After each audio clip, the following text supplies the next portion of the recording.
session BNTV. C'est encore possible. Êtes-vous malade? Avez-vous un blocage quelconque? Votre vie est-elle menacée? Sentez-vous des oppressions? Et avez-vous d'autres sujets pour lesquels vous souhaiterez compris? Rejoignez cette chaîne de prière chaque matin, du lundi au vendredi. Priez sans cesse, du lundi au vendredi, à partir de 5h30. Priez sans cesse, dévente l'aurore et prends possession de ta journée. Maintenant je suis sauvé. Bonjour, je suis très content d'être avec vous. C'est un bonheur pour moi de me retrouver en votre présence tous les matins.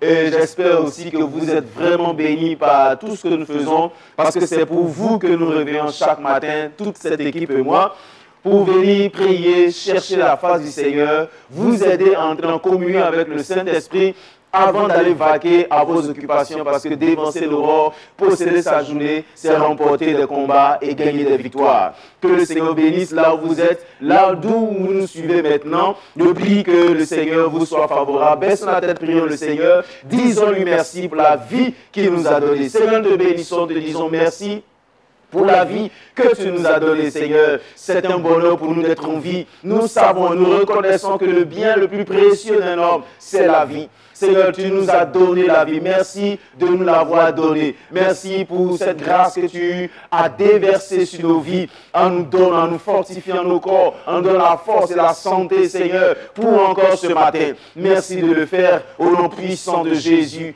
Amen. Nous sommes bénis au nom de Jésus. Et nous croyons que la grâce du Seigneur vous visite pleinement. Ce matin, je voudrais juste exhorter les couples. Durant toute cette période, les gens nous ont appelés, beaucoup de personnes nous ont expliqué leurs problèmes de couple. Et j'ai envie encore aujourd'hui, parce que je l'ai toujours fait, j'ai envie encore aujourd'hui de vous donner un point pour qu'on puisse nous aider à comprendre que la vie de couple, c'est une vie de transformation, une vie qui nous donne l'occasion de travailler sur notre personnalité. Je l'ai souvent dit, il n'y a pas un autre endroit où notre personnalité est mise à rude épreuve que dans le mariage. Au-delà des cérémonies, au-delà de toute la joie, des décorations, au-delà des cris de joie et d'allégresse qui nous entourent le jour de notre célébration, le jour du mariage, on dira ça comme ça, le mariage ne s'arrête pas là. Au-delà de ça, il y a la vie commune. La vie commune. Je dois vivre avec quelqu'un. La vie que je dois conjuguer avec quelqu'un pour trouver une phrase, pour trouver quelque chose de sensé. Vous comprenez? Donc, quelqu'un sera le sujet, quelqu'un sera le verbe, quelqu'un sera le complément d'objet direct ou quoi que ce soit. Mais pour qu'on puisse trouver quelque chose de juste pour pouvoir avancer. Chers frères, malheureusement, je l'ai souvent dit sur le plateau ici, que les gens sont entrés dans leur mariage avec des stéréotypes, avec des pensées, excusez-moi du terme, mais des pensées mal formées qui détruisent leur vie de couple. Le seul endroit où ta personnalité est mise à l'épreuve et à rude épreuve, c'est le mariage. C'est le couple où tu dois mettre un peu d'eau dans ton vin, comme on le dit souvent. Chers frères, la Bible dit que nous devons rechercher la paix. Et cela est une chose importante. Lisons lisons Romains chapitre 12. Romains chapitre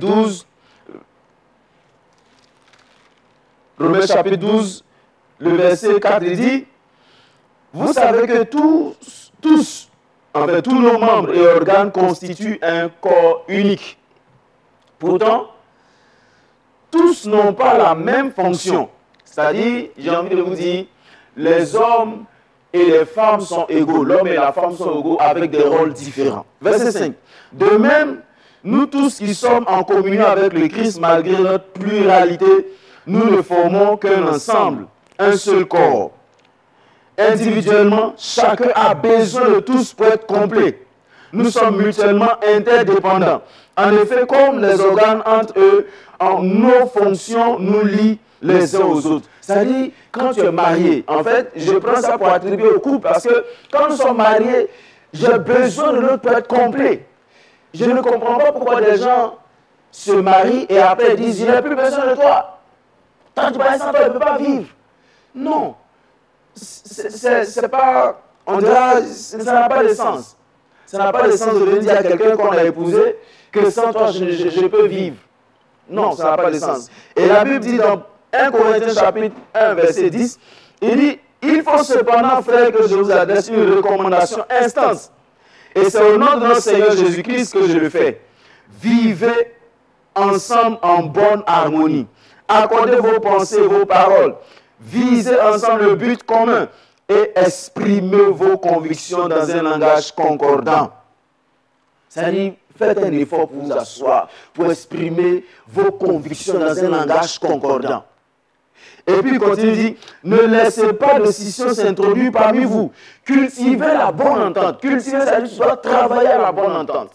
C'est pourquoi je vous ai souvent dit sur le plateau ici que le mariage n'est pas une bénédiction absolue. Le mariage est un travail. Dans le mariage, il y a la bénédiction. Il y a la bénédiction pour ceux qui décident de mettre un peu dans leur vie, c'est-à-dire décident de parvenir à la maturité, de s'épurer de leur conception, de leur stéréotype, de leur culture, pour pouvoir vivre une vie, notre vie, et surtout une vie selon Dieu. Selon Dieu. Le mariage est divin, le couple est humain. Je le dis souvent. Et si le couple qui est humain cherche à vivre le divin, il faut que le divin soit toujours invité. Mais souvent, les couples n'invitent pas le divin. Ils ne prient pas ensemble, ils ne jeûnent pas ensemble, ils ne font rien ensemble. Et ils vivent solitaires dans un mariage. Vous comprenez? Et c'est souvent difficile, les frères. La Bible dit nous devons cultiver la bonne entente. Cultiver, c'est qu'il doit travailler la bonne entente. Quelqu'un qui appelle, qui dit non, peut-être pour des raisons ou pour une raison ou une autre, quelqu'un dit je ne parle plus avec toi, je ne veux plus de toi, faisons un chambre à part, et puis on n'est pas capable de pardonner. Aujourd'hui, j'ai envie en fait de vous parler du pardon dans le couple. Je l'ai déjà dit, mais j'ai envie de le répéter. Le pardon dans le couple est une chose importante. Vous savez, n'accusons pas toujours le diable pour des forfaits dont nous sommes nous-mêmes coupables. Nous pardonnons difficilement.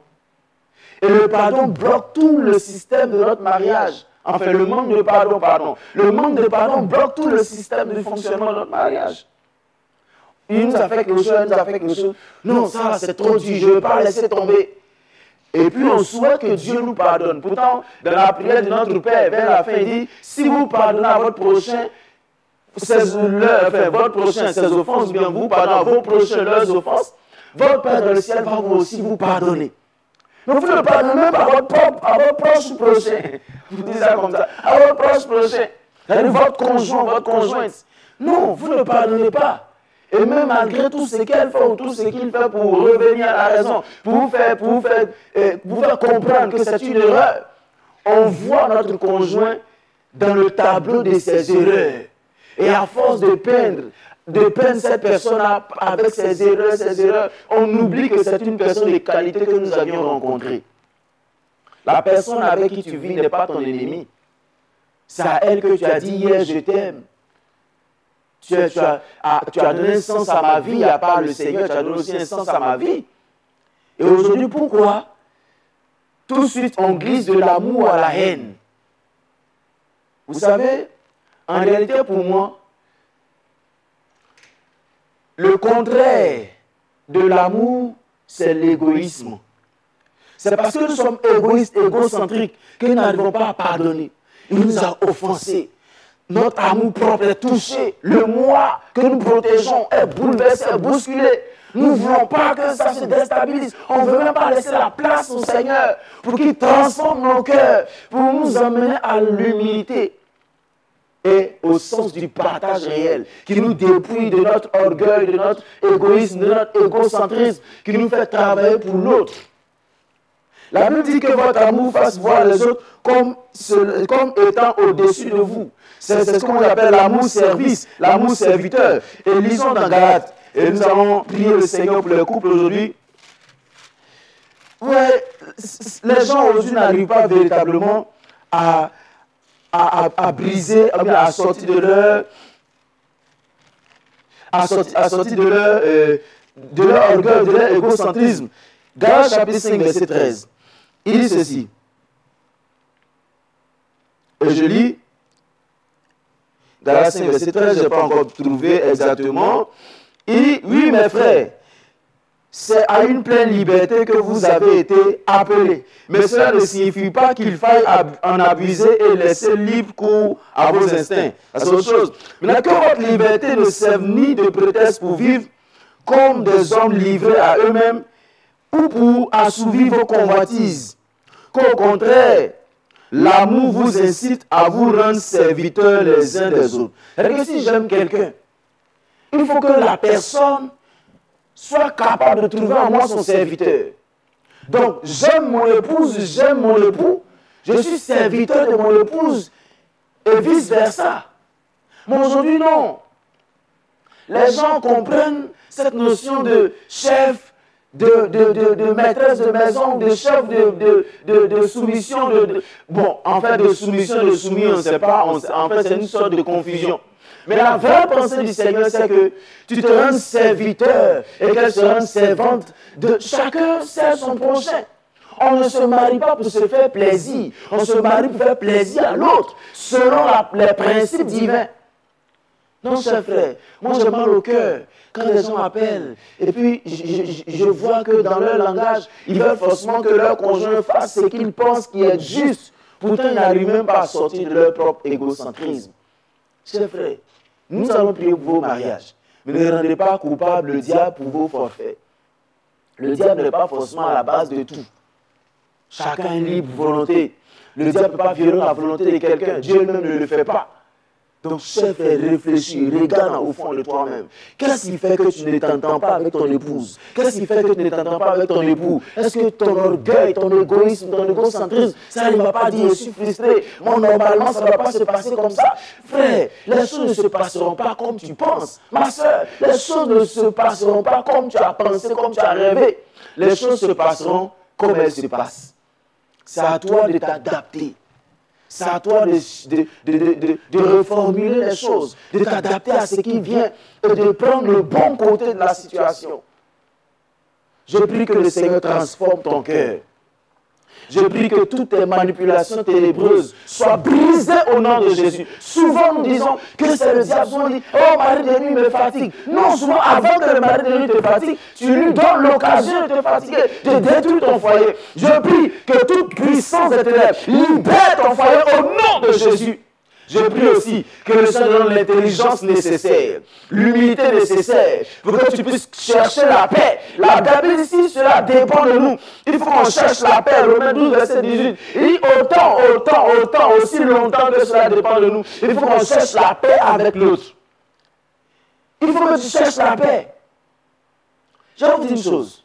J'étais avec quelqu'un, pendant la prière, j'étais avec quelqu'un, et puis la personne me disait, moi je ne crois pas que Dieu peut me donner un mariage, et puis je vais perdre le mariage par mon caractère. Je lui ai dit, tout don de Dieu est parfait. Mais l'imparfait doit chercher à conserver le parfait. Et l'imparfait, c'est toi, c'est moi. Tout don de Dieu dans la vie de l'homme est parfait. Et c'est pourquoi nous avons besoin de Dieu dans notre cœur pour pouvoir conserver ce qui est parfait.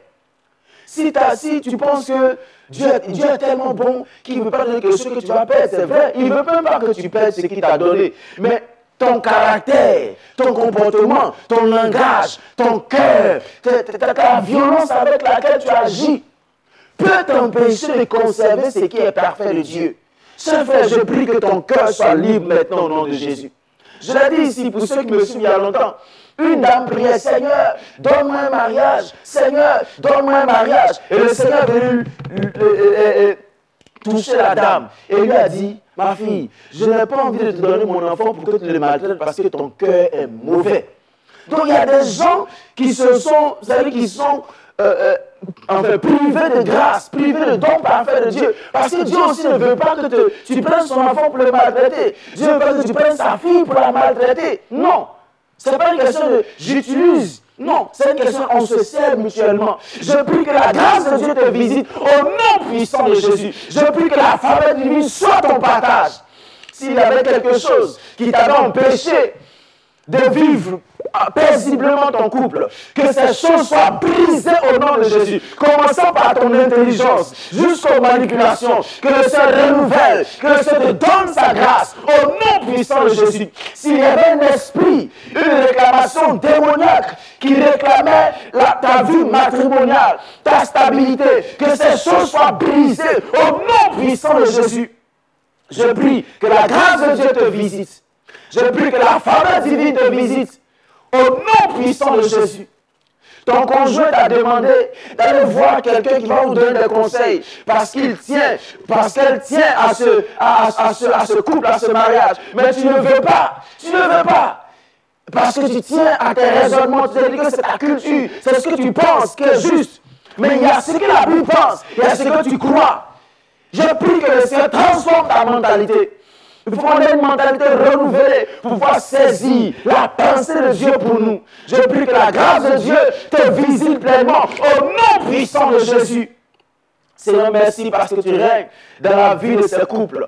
Parce que tu règnes dans la vie de ces couples. Parce que tu règnes dans la vie de ces couples. Pendant que je suis en train de prier, vous avez pris la décision de divorcer. Parce que personne d'entre vous n'a envie de reconnaître, n'a envie de s'abaisser. Mais le divorce n'est pas la solution. Parce que là, même si tu vas rencontrer une nouvelle personne, ce n'est pas un ange que tu vas rencontrer. Ce sera toujours l'imparfait pour le parfait. Ce sera toujours l'institution du mariage qui est divine, qui est divine, pardon, une institution divine, mais qui unit deux personnes imparfaites. Alors, frère, cherche à aiguiser ta personnalité, cherche à te transformer, cherche à voir dans le miroir de ton conjoint tes défauts et change au nom puissant de Jésus. Je prie que le Seigneur te conduise et que le Seigneur te permette d'ouvrir ton esprit.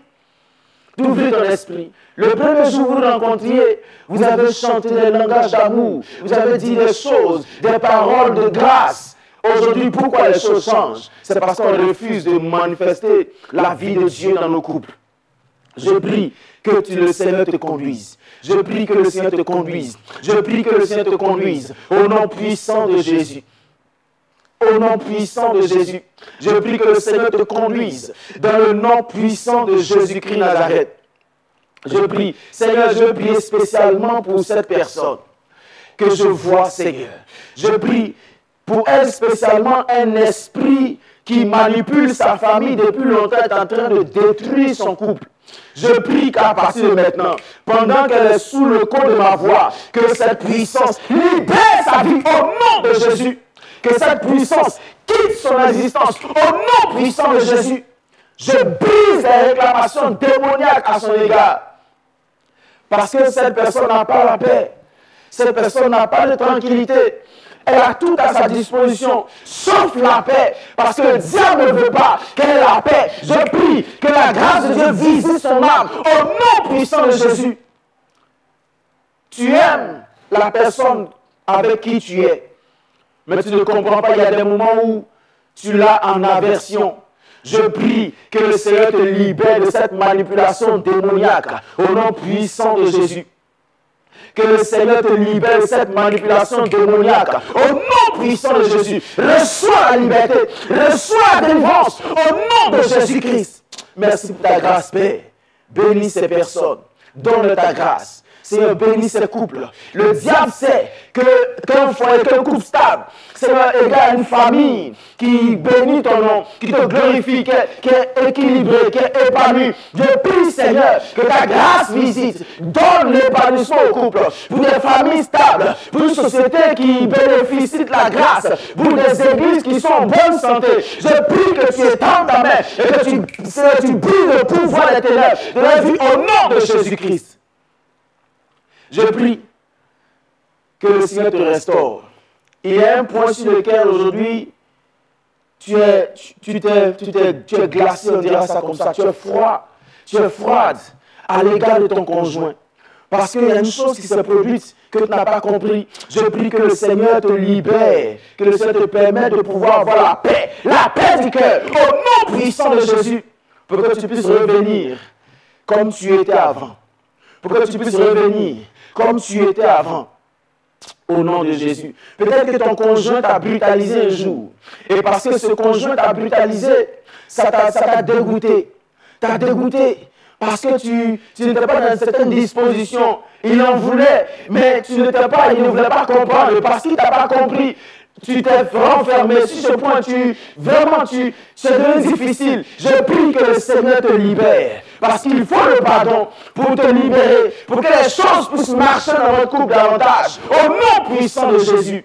Merci Seigneur parce que tu le fais. Tu bénis tes enfants ce matin. Au nom puissant de Jésus. Amen. Nous sommes bénis au nom de Jésus. Si tu es malade, tu vas mettre la main là où tu as mal. Comme tous les matins, nous allons prier pour toi. Seigneur, je prie que tu étendes ta main dans la vie de ces personnes qui sont malades. Je prie que tu te manifestes, Père. Je prie que tout ce qui est maladie dans leur corps, libère la vie au nom puissant de Jésus. Je déclare que tout ce qui est maladie qui se peut nommer dans leur corps, libère la vie au nom de Jésus. Oh Seigneur, regarde ces personnes qui souffrent du cancer du sein, du cancer du col de l'utérus. C'est le Dieu de la guérison. Nous implorons, nous t'invoquons dans leur vie. Nous voulons que tu apportes la guérison au nom de Jésus. Père, nous prions que ta grâce se manifeste. Seigneur, que tous ceux qui souffrent d'arthrose ce matin soient libérés. Au nom de Jésus, qu'ils soient libérés. Je prie, Père, que cette personne qui souffre d'arthrose soit libérée au nom de Jésus-Christ. Que toute maladie héréditaire soit vaincue dans le nom de Jésus. Que toute maladie héréditaire soit déstabilisée au nom puissant de Jésus. Merci parce que tu les guéris. Ces personnes reçoivent la guérison. Au nom de Jésus. Amen. Nous sommes bénis au nom de Jésus. Nous allons prier pour Kwasi Alexandra Larissa qui est en Côte d'Ivoire à Bobo. Nous allons prier pour Acré Michel qui est à Makoli en Côte d'Ivoire à Abidjan. Qui met M. Quadio Valérie qui est à Ferke. Nous allons aussi prier pour Yao Abole Kwaku Franck Arnaud. Lokwa Sylvain à Soubré. Madame Diomande Solange Ayam Sokro. Sende Arnaud Huguette au Namon et Madame Koulibaly Rose aussi à Yamsoko. Nous allons prier que le Seigneur leur fasse grâce. Prions ensemble. Seigneur, je prie que tu étendes ta main, que ta grâce se manifeste dans leur vie dans le nom puissant de Jésus. Je déclare que ta grâce se manifeste dans leur vie au nom puissant de Jésus. Que ta faveur se manifeste.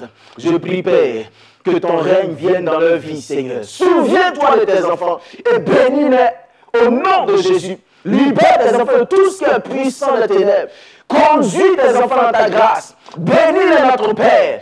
Apporte à tes enfants le bonheur, le désir de leur cœur, Seigneur. Redresse leur mentalité selon ta volonté, Père éternel. Et que ta main ne s'éloigne point de leur vie. Au nom puissant de Jésus. Amen. Nous sommes bénis au nom de Jésus-Christ. Nous savons que vous avez été bénis ce matin. Nous croyons que la grâce du Seigneur va vous visiter. Nous prions pour Nicolas Kwaku.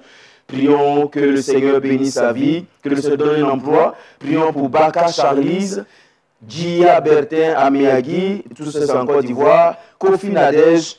Prions que le Seigneur bénisse leur vie. Seigneur, merci pour ta grâce et ta faveur. Merci de les bénir. Merci de leur accorder ta grâce. Merci de leur accorder ta faveur pleinement. Ouvre-les des portes. Bénis-les, Seigneur. Je prie que ta grâce se manifeste et que ton amour ne s'éloigne point de leur vie. Dans le nom puissant de Jésus. Merci de le faire. Au nom de Jésus. Amen. Tu vas prier pour la journée. Tu vas demander à Dieu de t'accompagner durant toute cette journée que tu vas passer dans ton travail, à la maison et dans tes occupations. Que le Seigneur bénisse ta journée. Prions. Seigneur, merci pour cette journée que tu bénis. Merci pour ton amour que tu manifestes dans leur vie. Accompagne tes enfants durant toute cette journée. Donne-leur ta grâce. Que tout piège devant eux soit brisé au nom de Jésus-Christ. Que tout piège devant eux soit brisé au nom de Jésus-Christ Nazareth. Père, étends ta main, accompagne-les pendant qu'ils sont en train de sortir. Ramène tes enfants dans la paix à leur famille. Je prie que ton amour se manifeste. Seigneur, que tout piège qui leur avait été tendu soit vaincu selon ta parole qui dit tout arme forgée contre toi sera sans effet. Que toutes les armes du diable forgées contre tes enfants soient sans effet. Au nom de Jésus-Christ. Merci de le faire, de bénir tes enfants, de leur accorder ta grâce durant toute cette journée. Ils vont au travail, accompagne-les. Rends-les meilleurs. Rends prospères leurs activités. Ils restent à la maison, bénis tout ce qu'ils vont faire à la maison et étends ta main dans leur vie. Au nom de Jésus. Amen. Nous sommes bénis au nom puissant de Jésus-Christ. Je veux juste rappeler que nous disions pour ceux qui nous prennent en marche maintenant que nous avons besoin de pardonner dans notre couple. Sans le pardon, il n'y a pas de relation, donc il n'y a pas de communication parce que, je l'ai souvent dit ici, toute communication dans un couple commence par la relation. Si vous n'avez pas de relation, vous n'aurez pas de communication. Et pour avoir une relation, il faut le pardon. Le pardon à tout moment. Le pardon à tout moment. Ne récitons pas la Bible de façon scripturelle. La Bible dit pardonner 77 fois, 7 fois dans la journée. C'est beaucoup de fois qu'on va dire que nous devons nous surpasser et comprendre quelle épreuve, on vient dire quelle épreuve à laquelle le Seigneur nous confronte chaque jour qu'il y a une dispute pour que nous puissions être transformés nous-mêmes. Parce qu'il n'y a pas un autre endroit où ta personnalité sera mise à l'épreuve, comme dans un mariage, comme dans un couple. Je prie que le Seigneur te bénisse. Que sa grâce t'accompagne durant toute cette journée. Et tu as besoin que nous puissions te suivre. Tu as besoin de conseils, tu as besoin de prières. Tu as besoin que... Enfin, tu as besoin que tu as besoin de guides spirituels y arrivent. Tu as besoin de guides spirituels, tu as besoin de personnes pour te soutenir dans ta foi chrétienne. Nos numéros s'affichent sur l'écran. Plus 225 78 37 52 78 ou encore victorinakwasi@yahoo.fr ou tout simplement notre page Facebook Prier sans cesse ou encore sur WhatsApp. Nous serons là pour vous écouter, vous recevoir, parler avec vous, discuter des choses spirituelles parce que notre plus grand bonheur serait de vous voir avancer spirituellement, grandir dans la maturité et comprendre la volonté du Seigneur pour vous. N'oubliez pas, continuez de soutenir la télévision et nos émissions. Nous en avons besoin parce que l'évangélisation, c'est l'affaire de tous. Chacun doit mettre la main pour que nous puissions gagner le plus grand nombre. Que le Seigneur bénisse. Passez une bonne journée dans la foi du Seigneur, enfin dans la voie du Seigneur. Je dirais, ayez la foi, gardez le sourire et le Seigneur bénira certainement. À bientôt pour une autre émission. Priez sans cesse. Votre nouvelle émission matinale de prière et d'intercession en vérité. Êtes-vous malade? Avez-vous un blocage quelconque? Votre vie est-elle menacée? Sentez-vous des oppressions? Et avez-vous d'autres sujets pour lesquels vous souhaiterez qu'on prie? Rejoignez cette chaîne de prière chaque matin, du lundi au vendredi. Priez sans cesse, du lundi au vendredi, à partir de 5h30. Priez sans cesse, vivante l'aurore, et prends possession de ta journée. Maintenant je suis sauvé.